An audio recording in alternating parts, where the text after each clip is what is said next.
নমস্কাৰ সকলোকে পুনৰ এটা নতুন ভিডিঅ'টোলৈ স্বাগতম জনাইছো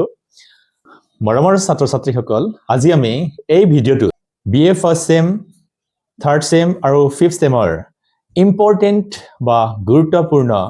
সাবজেক্ট বা বিষয়ৰ ওপৰত আমি আলোচনা কৰিম এই বিষয়টো হৈছে যে FYUGP বা 4 বছৰীয়া ডিগ্ৰী স্নাতক ডিগ্ৰী পাঠ্যক্ৰমৰ অন্তৰ্গত তোমালোকে যিখিনি পঢ়ি আছা তোমালোকৰ কাৰণে এই ভিডিঅ'টো গুৰুত্বপূৰ্ণ যেতিয়া আমাৰ 4th ইয়াৰ 4 বছৰীয়া FYUGP NEP ৰ আণ্ডাৰত পাঠ্যক্ৰমটো আৰম্ভ কৰা হৈছিল তেতিয়া কোৱা হৈছিল যে এক বছৰৰ মূৰত যদি ষ্টুডেন্টে ওলাই যাব খোজে তেতিয়া হলে সাৰ্টিফিকেট এক বছৰৰ সাৰ্টিফিকেট ল'ব পাৰে যদি ষ্টুডেন্ট এজনে 2 বছৰ BA পঢ়ে তেতিয়া হলে 2 বছৰৰ ডিপ্লোমা সাৰ্টিফিকেটটো পায় আৰু 3 বছৰ যদি কমপ্লিট কৰে তেতিয়া হলে 3 বছৰত জেনাৰেল ডিগ্ৰী সাৰ্টিফিকেটটো পায় আমি NEP ৰ আণ্ডাৰত গুৱাহাটী ইউনিভাৰ্চিটিৰ যোৱা 3 বছৰ ৰানিং চলি আছে 3 বছৰৰ পাঠ্যক্ৰমত মানে এতিয়া 5th সেমত আছে ষ্টুডেন্টস হ'ব এতিয়া আৰু 4 বছৰত ইউনিভাৰ্চিটিত কোৱা হৈছিল যে 4 বছৰত ডিগ্ৰী উইথ অনাৰ্স বা ডিগ্ৰী উইথ অনাৰ্স এণ্ড ৰিচাৰ্চ বুলি সাৰ্টিফিকেটটো মানে ডিগ্ৰীটো লাভ কৰিব কিন্তু এতিয়ালৈকে আমি চাইছো 5th সেমিষ্টাৰৰ এক্সামটো চলি আছে এতিয়া তোমালোকৰ কৰবাত বেক লাগিছে ধৰা 3rd সেমত বেক লাগিলে মই 1st সেম 2nd সেম তো কমপ্লিট কৰিলে মই আৰু নপঢ়ো মই সাৰ্টিফিকেটটো ললে আৰু মোৰ কাৰণে সন্তুষ্ট ইয়াতে সাৰ্টিফিকেট পাম নেকি বা তোমালোকে 5th সেম লৈকে পালা 1st same 2nd same 3rd same 4th same পালা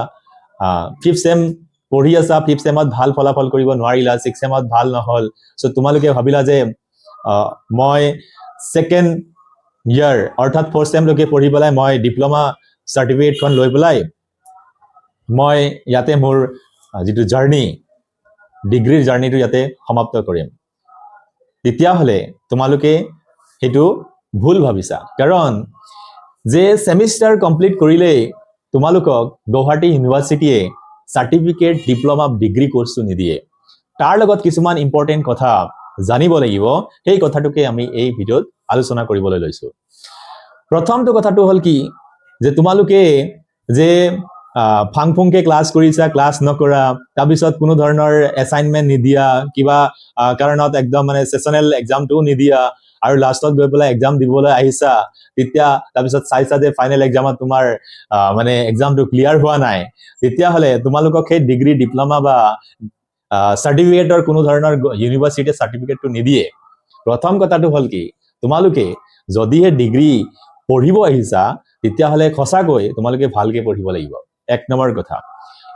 কলেজত ৰেগুলাৰ হ'ব লাগিব দ্বিতীয় কথাটো হল কি যে তোমালোকে এসাইনমেন্টস কিনি কমপ্লিট কৰিব লাগিব এসাইনমেন্টস কিনি দিব লাগিব সেশনাল এক্সাম দিব লাগিব তাৰোপৰি বিভিন্ন ধৰণৰ বিষয়ৰ ওপৰত বা বিভিন্ন ধৰণৰ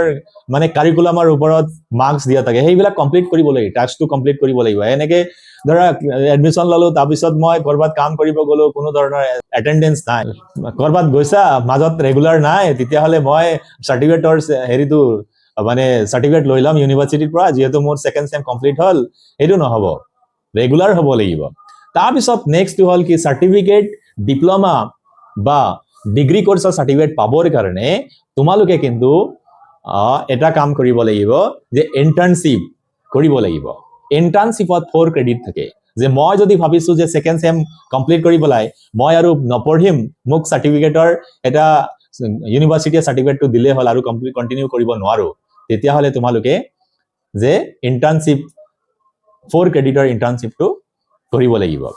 আৰু যদি ভাবিছা যে মই ডিপ্লোমা লম 2nd ইয়াৰত কমপ্লিট কৰি পেলাই 2nd ইয়াৰ অৰ্থাৎ 4th সেমটো কমপ্লিট কৰি পেলাই মই ডিপ্লোমাটো লম বুলি ভাবিছা তেতিয়া হলেও 4 ক্ৰেডিটৰ ইন্টাৰ্নশিপ এটা কৰিব লাগিব আৰু লগতে তোমালোকে যদি ভাবিছা যে জেনাৰেল ডিগ্ৰী 3 বছৰ বা 6 সেমিষ্টাৰ লৈকে পঢ়ি পেলাই কমপ্লিট কৰিব খুজিছো তেতিয়া হলে তাতো কিন্তু তোমালোকৰ ইন্টাৰ্নশিপৰ সাৰ্টিফিকেট বা কোৰ্সটো কৰিব লাগিব যত নেকি 4 ক্ৰেডিটটো আছে এতিয়া এই যে ডিগ্ৰীটো আৰম্ভ কৰা হৈছিল যে এটাটো হল মেজৰ থকা সকলৰ কাৰণে মেজৰ আৰু এটা সাবজেক্টত মাইনৰ থাকে তাৰোপৰি মাইনৰ থকাসকল যাৰ নেকি 2 মাইনৰ্ছ আছে তেওঁলোকৰ কাৰণে সো দুই ধৰণে ডিগ্ৰীটো আৰম্ভ কৰা হৈছিলে এতিয়া 4 বছৰত পাঠ্যক্ৰম কি হ'ব কেনেকৈ পঢ়িব লাগিব আমি যদি চাও যে প্ৰথমতে কোৰ্স ষ্ট্ৰাকচাৰ কৰা হৈছিল যে major with অনাৰ্স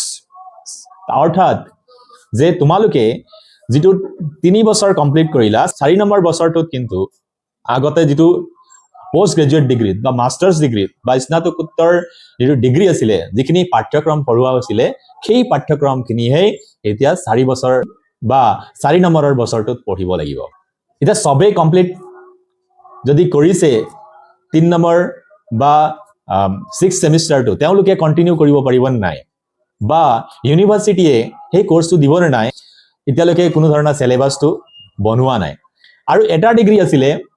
major with research বুলি আছিলে ৰিসাৰ্চটো কমপ্লিটলি ৰিসাৰ্চৰ ওপৰত বেছ কৰি পেলাই কি কৰিব যে 4 নম্বৰ বছৰটো কমপ্লিট কৰিব লাগিব এটা 4 নম্বৰ বছৰটোত এই যে ৰিসাৰ্চ পঢ়িব লাগিব সেই ৰিসাৰ্চসমূহ কলেজসমূহত দিবনে নাই সেই পাঠ্যক্ৰমটো মেজৰ উইথ ৰিসাৰ্চ সো সেই পাঠ্যক্ৰমটো দিবনে নাই দিলে কি ক্ৰাইটেৰিয়া দিব এতিয়ালৈকে হয়তো গুৱাহাটী ইউনিভাৰ্সিটিয়ে তাৰ কোনো ধৰণৰ পাঠ্যক্ৰম কোৰ্স ষ্ট্ৰাকচাৰটো কি হ'ব সেইটো থিৰাং কৰা নাই সো থিৰাং কৰিলেও কোনো কলেজক বা তেনেকুৱা ধৰণৰ ইনষ্ট্ৰাকচনছ এতিয়ালৈকে পোৱা নাই সেইটো আমি হয়তো পিছলৈ যদি গম পাওঁ সেই কোৰ্সৰ বিষয়ে বা 4 নম্বৰ বছৰটোত কেনেকুৱা ধৰণৰ কোৰ্স হ'ব সেইটোৰ বিষয়ে আমি ভিডিওটোত ভালকে জনাব পাৰিম তোমালোকক কিন্তু তোমালোকে এই যেটো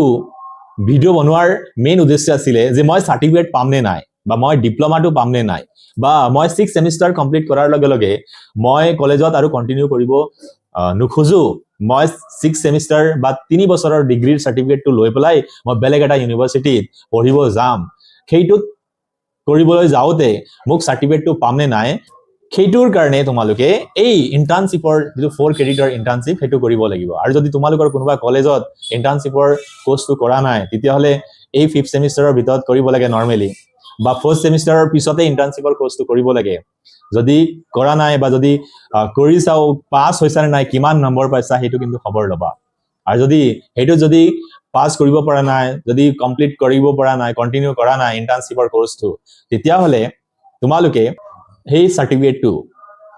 বা ডিপ্লোমাটো বা 3 বছৰৰ যেটো জেনাৰেল ডিগ্ৰী কোৰ্স হেতু নুপুৱা আৰু যিসকলে মাইনৰ্স পঢ়িছে 2 মাইনৰ্স তাহাতে কি কৰিব 4 বছৰত কাৰণ তেওঁলোকে ৰিসাৰ্চ উইথ অনাৰ্স কৰিবলৈ যাওতে বা তোমালোকৰ সেই ক্ৰেডিটটো কমপ্লিট হ'বনে নাই হেতু এটা তেনেকুৱা ধৰণৰ কোনো মানে সঠিক ষ্ট্ৰাকচাৰটো আহা নাই আগলৈকে যেতিয়া আহিব আমি ভিডিওৰ জৰিয়তে তোমালোকক জনাবলৈ যত্ন কৰিম সো এইখিনি আছিল এই ভিডিওটোত যদি এই ভিডিওটো ভাল পাইছা তেতিয়া হলে লাইক কৰিবা শেয়াৰ কৰিবা আৰু চেনেলটো সাবস্ক্ৰাইব কৰিবা কাৰণ আগলৈকে আমি এনে ধৰণৰ ভিডিও বনাই থাকিম সো থ্যাংক ইউ